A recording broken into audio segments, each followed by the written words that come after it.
Are you the same April Rodriguez who was placed on deferred adjudication in 2023 CR 10719? Right from the start, the judge is confirming whether April understands the motion to revoke her probation.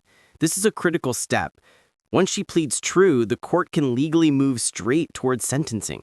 For the offense of theft under $2,500 enhanced on February 12, 2024 for a period of 3 years. Is that you? Yes, ma'am. State?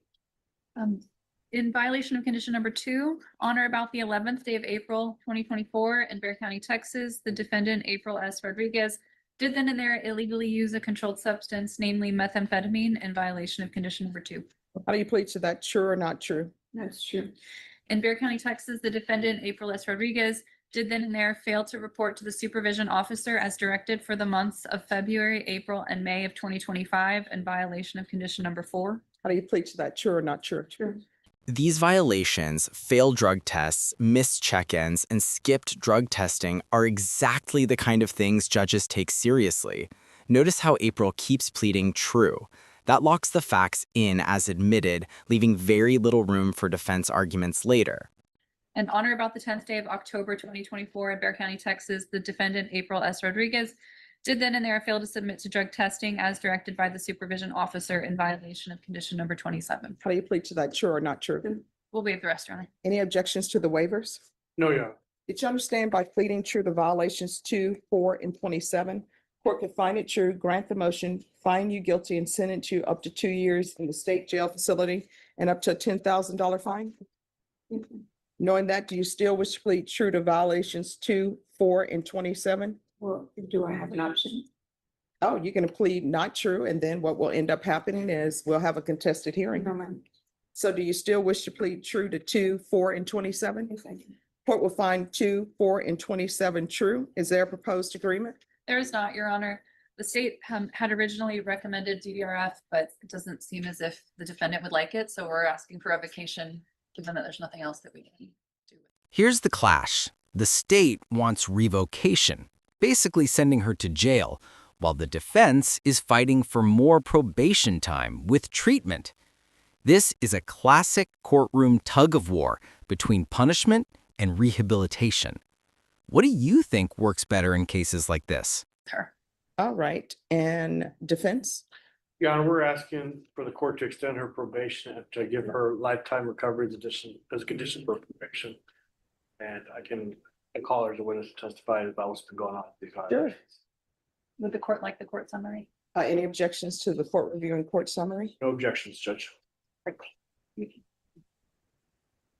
All right, could you raise your right hand? Yes, ma'am. Do you solemnly swear affirm the testimony you give will be the truth and nothing but the truth, so help you God? Yes, ma'am. All right, you can lower your hand, state your name for the record. April S. Rodriguez. All right, you may proceed, defense. Thank you, Your Honor. Ma'am, when you were not reporting, what was going on with you during that period of time? I was physically sick. I didn't know what I was sick of, but throughout the times that I didn't report, either the day before, the day of, or the day after, if you would allow me to, I don't know, somehow get my medical records, you will see that I've been in either an urgent care and emergency room here in San Antonio, trying to figure out what was wrong with me. I didn't know what it was. I recently got my gallbladder removed, and I know that my pancreas isn't working at the time. Like, I have serious stomach issues. Anyhow, so that's what was going on. But everything happens for a reason. I do believe throughout that, when you gave me that MTR, I have been struggling to get off of methadone for 14 years, which I've been able to do throughout the time that I've been at the county. I mean, I don't know if it makes a difference, but I've been working just to keep my mind occupied. I just would like for you to be aware of the fact that April's explanation is emotional, medical complications, addiction struggles, and trying to keep her mind occupied in custody. But courts focus on documented proof. Without medical records turned in earlier, judges often view these explanations as too little, too late. even though I wasn't doing good, I was still reporting to the best of my ability. I would like for you to give me an opportunity to finish the rest of my term, if that's an option. And Okay, ma'am. So what was the medical condition you were diagnosed with? Well, I had my gallbladder was removed. I don't know, I don't know the proper terminology. But at the time, my pancreas isn't working. I still have issues. Okay, and what did you do on probation? You did some things on probation, right? Yes, I did. I did my parenting, I did my domestic violence, and I recall you telling me that if I did my parenting, I didn't have to do my community service. I did my, psych eval with the Center for Healthcare Services. I don't have the date in memory, but, I believe that the only thing I had left, I don't know if drug court was mandated, because throughout that time I picked up a CPS case, which, my kids are currently under, the custody of CPS. Mhm. So, whenever I asked my caseworker for drug court, he said it wasn't on the table. So anyhow, I did my parenting, I did my domestic violence, and I did my psych eval. I did two of them actually, one with CPS and one with, Center for Healthcare Services. And do you have any prospective job employments or sources of income, or how are you gonna support yourself if you are returned back to probation? Well, I'll get a job. I don't have a warrant anymore. I have an ID, you know, that's something that I've been wanting to do for the longest time, but haven't been able to, simply because at first I had a drug problem, second, I had a warrant, but that's not the case anymore. Last one is Judge.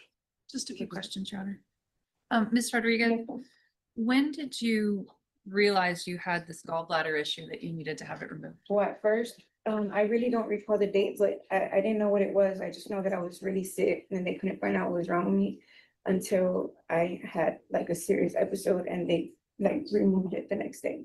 So that was like within those 3 months that I didn't report. And I did, however, keep in touch with my PO through emails and phone calls, but I didn't go in person. So the MTR alleges that you didn't report in November and December of 2024, February, April, May of 2025. Like it was more than 3 months that you didn't report. Right. Is that accurate? Yeah, it sounds like it is. Okay, so it also, the court summary also reflects the different efforts that the probation office made to get you to report. Do you remember those efforts that they were making? This is a pivotal moment. The judge points out that April missed many more reporting dates than she implied earlier. When evidence contradicts a defendant's statements, credibility becomes a huge issue, and that can heavily influence sentencing. Yes, ma'am. Okay. And do you remember an encounter in January of this year where they actually made a face-to-face contact with you and explained to you the importance of reporting after many failed, or not failed, but inadequate reporting, that they made a face-to-face contact with you and explained the importance of reporting, and you said that you would? Yes. Remember that? Yes, I do. Okay. Was it after that that your gallbladder was No. removed? My gallbladder was removed within those 3 months, but Before that? yeah. Well, Okay. however, I didn't get right because now I have an issue with my pancreas, which is why well, anyhow, that's what was going on. Okay. And during that time, you had some positive UAs for amphetamines. So were you still using?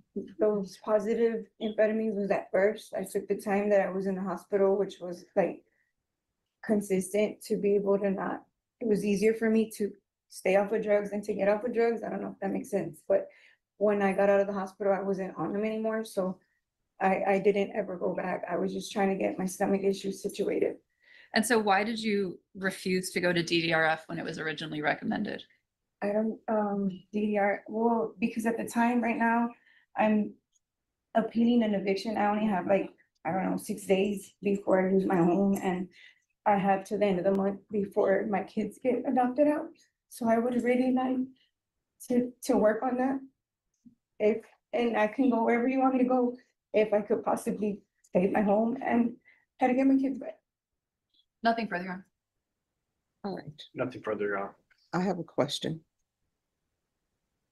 Did you complete parenting classes? Yes, ma'am, I have my certificate on my phone in banking. Oh, so you didn't tell probation you completed parenting. At the time when I was talking to her, I hadn't completed it. I took it. Did you turn anything in showing that you completed parenting? I just recently completed it. No, ma'am. All right. And then there's the positive UAs. in March, April, and May.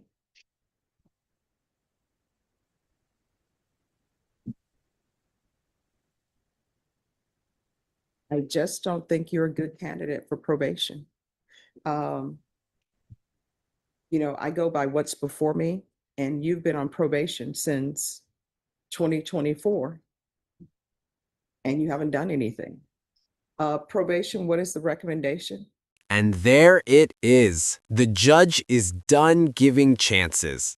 After reviewing the violations, missed services, and positive drug tests, the court decides she's not a good candidate for probation. This is where the hammer usually drops. Judge, the recommendation on the court summary is for her to be considered.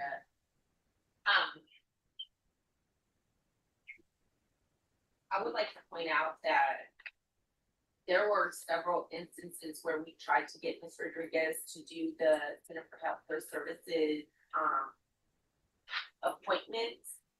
And 3 separate times there was failure to report to those for the mental health evaluation. Okay. All right, thank you.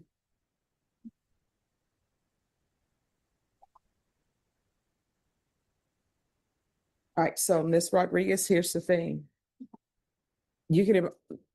People can only help you if you reach out for the help. If you don't, after they've set appointments after appointment for you, there's nothing else for the court to do. The court is finding 2, 4, and 27 true. The court is going to grant the motion, find you guilty, and revoke. State, what are you requesting for time? Your Honor, would ask for 18 months. Defense, what are you requesting? We'd have to minimum, Your Honor, 6 months. All right, the court will sentence you to 18 months in the state jail felony. The court will give you credit for any time served. There's to be no unsupervised contact with minors and no residing in household with minors. And the court will request the therapeutic community. Did you review the document entitled Trial Court Certification of Defendant's Rights to Appeal with your attorney? Did you understand it and sign it? Yes, ma'am. All right, you have a limited right to appeal. That right to appeal is as it relates to the allegations in the motion, not the fact that you're on deferred adjudication. Because this is a felony conviction, you're not allowed to own or possess any weapons or ammunition. If you have a question over what that is, you need to speak to an attorney. And I'm so sorry. There's also to be no contact with Walmart. And this was a part of her previous conditions. No contact with Walmart on Bandera Road.